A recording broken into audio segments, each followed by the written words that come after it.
और हम काफ़ी दफ़ा ये जिक्र कर चुके हैं कि पाकिस्तान ने बड़े महाज पे जाके अपना केस दुनिया के सामने प्रेजेंट किया है। ज़ाहिर है एक हमारा मेन स्ट्रीम मीडिया जिम्मेदारी के साथ हक़ाइक़ पहुंचा रहा था और दुनिया जो on the contrary Indian media देख रही थी और वहाँ पे अजीब ही तमाशा चल रहा था, उसको भी एहसास हो रहा था कि ये सब कुछ तो हो नहीं रहा और फिर ये क्रेडिबल भी नहीं हो सकता। इसलिए चलिए दूसरी तरफ की बात सुनते हैं, वहाँ पे कुछ वजन नज़र आ रहा है।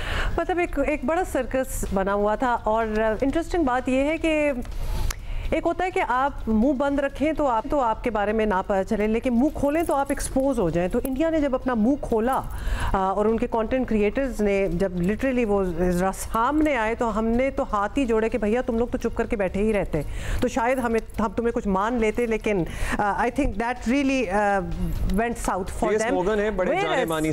वेयरएज हमारे कंटेंट क्रिएटर्स क्या अच्छा है, मतलब इट वाज हमारे तो खैर इतना सरप्राइज नहीं था क्योंकि हम तो काफ़ियों को फॉलो करते हैं, सो वी न्यू, लेकिन कुछ बहुत बड़े ऐसे शोज़ पे कुछ कंटेंट क्रिएटर्स को इनवाइट किया गया और फिर जब उन्होंने टका के सुनाई अपने इंडियन काउंटर पार्ट्स को तो फिर कुछ इन्हीं में से शहजाद गयास शेख जो कि पाकिस्तान एक्सपीरियंस के नाम से पॉडकास्ट करते हैं और ये पीएस मोगन के डिजिटल शो में शामिल हुए। हमारे यहाँ से फॉर्मर मिनिस्टर हिना रब्बानी खर भी थी, उधर से बरकत दत्त और another one, उनके एक इन्फ्लुएंसर हैं रणबीर अलाहाबादी, हाँ समथिंग लाइक दैट। अच्छा एनीवे जी, हमने सोचा कि हम जरा शहजाद से बात करें क्योंकि शहजाद ने पाकिस्तान का केस बड़े ही खूबसूरत अंदाज में दुनिया और इन लोगों के सामने रखा। Thank you Shehzad. जाहिर है पीएस मॉर्गन वाले शो पे ही आपसे बात करेंगे। दोनों तरफ से हैवी वेट्स थे जिनकी सर्टनली मतलब एक फॉलोइंग है, बरकत एक क्रेडिबल नेम, फिर वो जो साहब हैं उनकी एक ह्यूज फैन फॉलोइंग है on he is probably the most famous podcaster. आपको लगा इस शो के दौरान के उनके पास आर्गुमेंट्स या लॉजिक खत्म हो गया है और वो ये अपने रेटोरिक और दीगर चीज़ों का सहारा ले रहे हैं? और क्योंकि पाकिस्तान का केस जिस तरह से पाकिस्तानी जर्नलिस्ट पाकिस्तानी मीडिया ने लड़ा है बड़ा सराहा जा रहा है। अस्सलामुअलैकुम, थैंक यू सो मच। ये एक फेमस कोट है माइक टाइसन का कि सबके पास एक प्लान होता है till you get punched in the face. तो क्योंकि वो अपने मीडिया में अनअपोज्ड एक ही बात दोहराए जा रहे हैं, उनका मीडिया, उनकी गवर्नमेंट, उनकी मिलिट्री, वो जिस तरह हम यहाँ पर सेम पेज कहते थे वो भी सेम पेज पर ही हैं और उसको कोई ऑपोजिशन नहीं मिल रहा। और पिछले कुछ सालों में हमने देखा है कि जो क्रिटिकल वॉइसेस हैं या जो लेफ्ट की वॉइसेस हैं वो भी साइलेंट हो गई हैं इंडिया में। तो एक क्रिटिकल इंस्पेक्शन जब नहीं मिली या एक मुंह तोड़ जवाब नहीं मिला तो उनको आदत हो गई थी कि हम यही बात करेंगे, यही रिपीट करेंगे, इस पे कोई सवाल नहीं करेंगे और सारी जो गुफ्तगू होगी वो पाकिस्तान में होते हुए इस्लामिक टेररिज्म के बारे में होगी, हिंदुत्व टेररिज्म के बारे में नहीं होगी, या 15 साल पहले बरकत दत्त जो खुद कहती थी नरेंद्र मोदी में उसके बारे में नहीं होगी।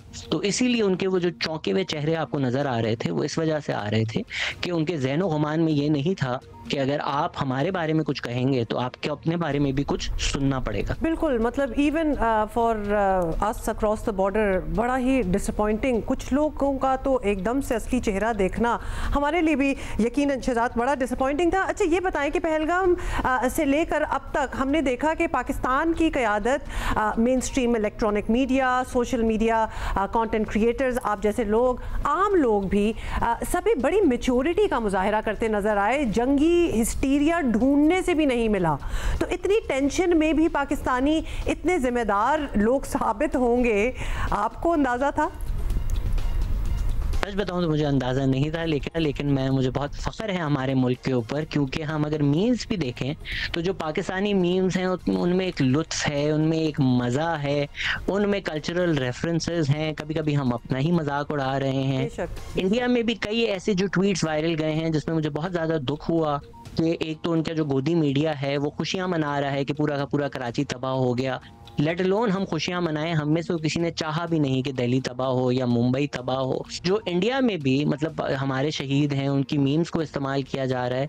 पाकिस्तान की सोच पाकिस्तान के ज़हनो गुमान से बाहर है कि खुदा ना खास्ता हम कभी ऐसा करें। और अगर किसी ने गलती भी ये की कि इस चीज़ का मजाक उड़ाने की कोशिश की तो they got shut down by Pakistani. जिस तरह हमारे जो औरंगजेब हैं जिनका नाम हर लब पर है आज, उन्होंने भी बोला कि हम जंग पर हैं but but we have a relationship of respect with the Indian air forces, और उनके जो लोग वहां पर लड़ रहे हैं हम उनकी भी इज्जत करते हैं। हमने LOC पे भी ये देखा कि ईद की मिठाइयाँ एक दूसरे को बांटी जाती हैं, एक दूसरे के जश्न मनाए जाते हैं। तो बिल्कुल हम जंग पर हैं, पर अगर हम जंग पर भी हों तो ये जो इंसान की एक रिस्पेक्ट होती है, उसकी पनाह होती है, उसकी कदर की जाती है, वो हमें पाकिस्तान की तरफ से नजर आई। हम जंगजू नहीं हैं, हम अमन चाहते हैं। और सीज फायर पे किसने खुशियां मनाई और किसने मातम मनाया, वो देखने से वाजे हो गया था कि कौन जंग चाहता है और कौन अमन चाहता है। हम अमन चाहते हैं, अगर दुश्मन हमें उकसाएगा तो हम जंगजू जरूर बन जाएंगे, लेकिन बाय नेचर हम ऐसे नहीं हैं। But the ability to laugh at one's own situation, ये बड़ी कमाल की चीज़ होती है। काफ़ी दिनों से हम, बल्कि हम बड़े अरसे से ये बात करते भी रहते हैं और वो बड़ी हमने नुमाया की, and that is why we manage to sail through a very tense situation. हम इससे पहले अपने इश्यूज पे भी तो इसी तरह रिएक्ट करते हैं ना। अच्छा, अब शहजाद साहब, इस सबसे पहले कुछ सियासी इश्यूज, इनफैक्ट ज़्यादातर सियासी इश्यूज की वजह से एक जनरल तासुर ये था, तासुर क्या था, हकीकत भी यही है कि कौम डिवाइडेड थी। अब है का मुझे पता नहीं, थी तो सही। फिर हमने देखा कि सब मुत्तहिद नज़र आए इस फ्रंट पे, और एक 100 घंटे की जो ये जंग थी, क्या वाकई आपको लगता है कि पाकिस्तान इसके बाद बदल गया है? तो फलसफे में भी तारीखी तौर पे कहा गया है कि अगर आपको यूनाइट करना है तो एक कॉमन एनिमी डाल दें। तो वक्ती तौर पर आपके जो इंटरनल डिफरेंसेस होते हैं आप वो भूल जाते हैं।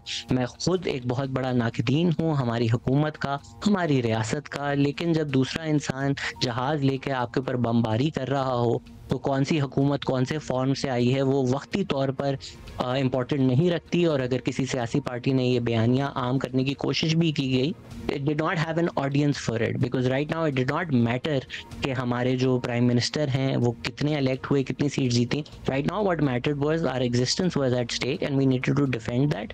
तो साथ वाले मेरे जो खड़ा हुआ है उसने वोट किसी भी पार्टी को दिया हो वो उतना ही पाकिस्तानी है, क्योंकि इस वक्त हम लोग जंग की हालात में हैं।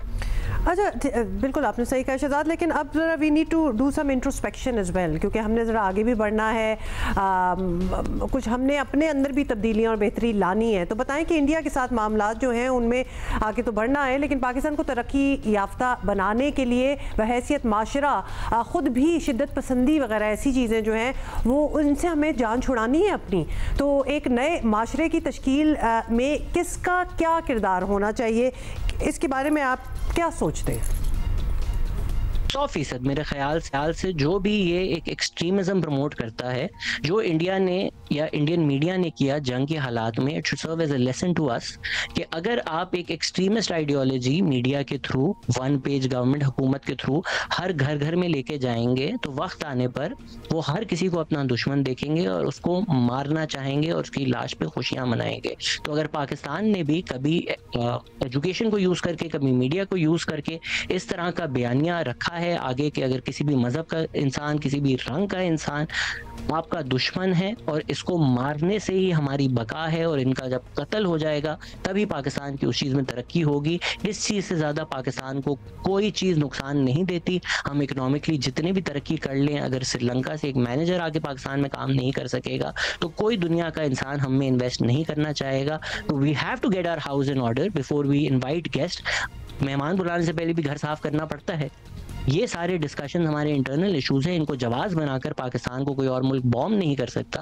पर क्योंकि हम पाकिस्तान में ये गुफ्तगू कर रहे हैं तो 100% एक्सट्रीमिज्म हमारी जंग है। हम सबको उसके खिलाफ आवाज़ उठानी चाहिए, इसलिए नहीं कि हम किसी बैरूनी एजेंडा पे पाकिस्तान को बुरा दिखा रहे हैं, इसीलिए क्योंकि पाकिस्तान की बकार इसी चीज़ में है कि हम सबसे पहले अपना घर साफ करें ताकि और लोग इधर आना चाहें। इत्तेहादी से भी नबर्द आजमा होना है और हम ये एक्सट्रीमिज्म और इंतहा पसंदी का सबसे ज़्यादा शिकार भी हुए हैं।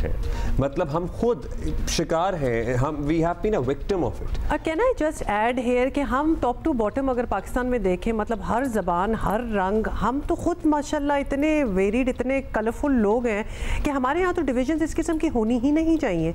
तो इन बेसिस पे बड़ा ठीक शहजाद ने कहा कि अगर श्रीलंका से कोई आके हमारे यहाँ काम नहीं कर सकता because we are not going to let them, तो हम क्या प्रोग्रेस, मतलब हम किस तरह सर उठाएं माशरे में भी और खित्ते में भी अगर देखें तो we need to really work at ourselves as well. मतलब ये एक साइड नोट है जिस पे भी काम शुरू हो जाना चाहिए। हमें मुझे लग रहा है कि अब काम शुरू हुआ है। हाँ। और बस रहे अब्दुल्ला, और होपफुली इसी तरह काम चलता रहे, सिलसिला जारी रहे।